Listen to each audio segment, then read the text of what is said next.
So welcome to week 9 and beyond. But I just want to give you some tips and tricks for 9 weeks and beyond.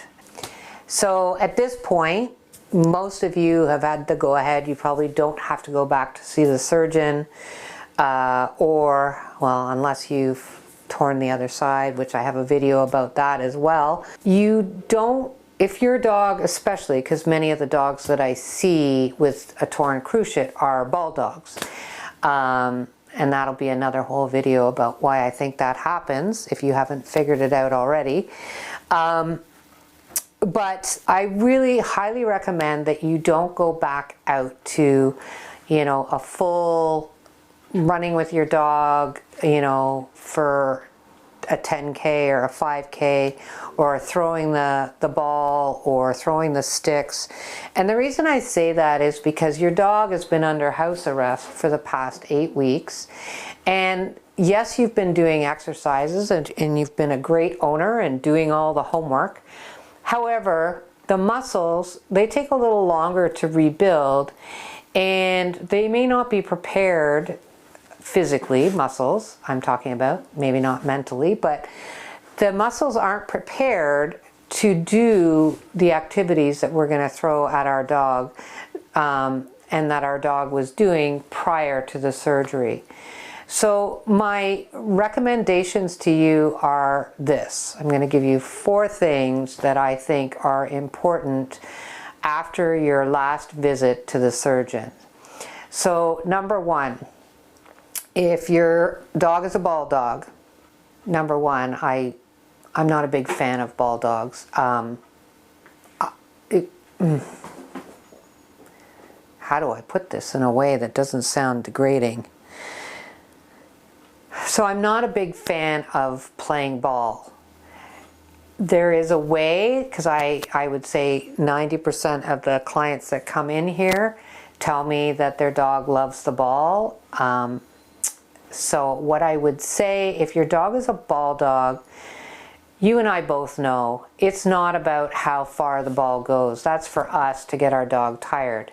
Your dog, if you flicked it 4 inches, is probably going to enjoy the ball just as much as it going for 100 yards. So what I would recommend if you want to play ball is doing what I call dead ball retrieves. So having the ball placed maybe 15, 20 feet away and having your dog run to it and bring it back to you. And maybe start with 3 of those and then build up. Number 2, if you're a runner and you want to run with your dog, I would, especially if where you are or the time of year it is, it's hot, just remember, again, your dog has been inside under house arrest.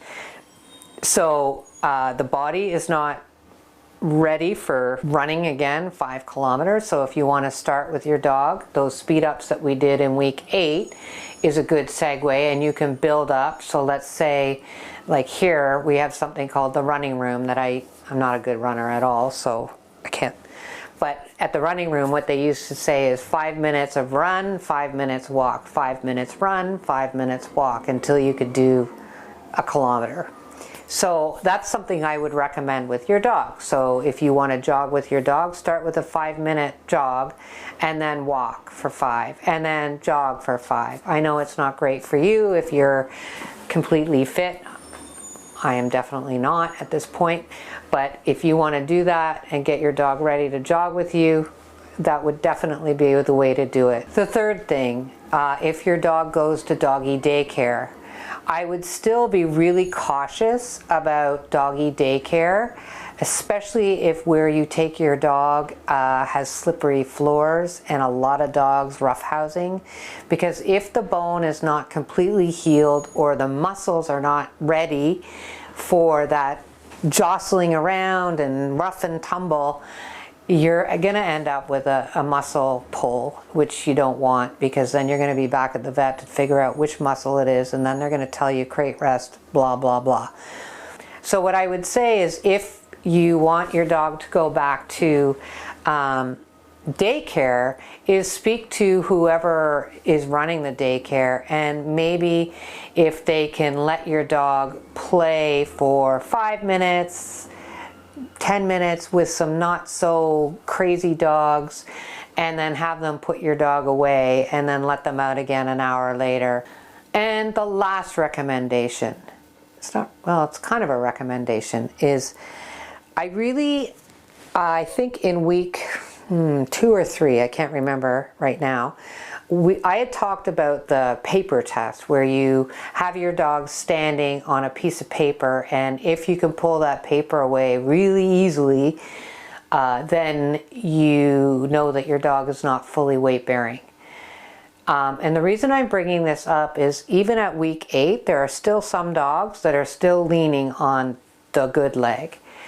And as well, they may be sitting not square, and it's very common for dogs not sitting square by week 8. It's very, very, very common, so don't fret about that.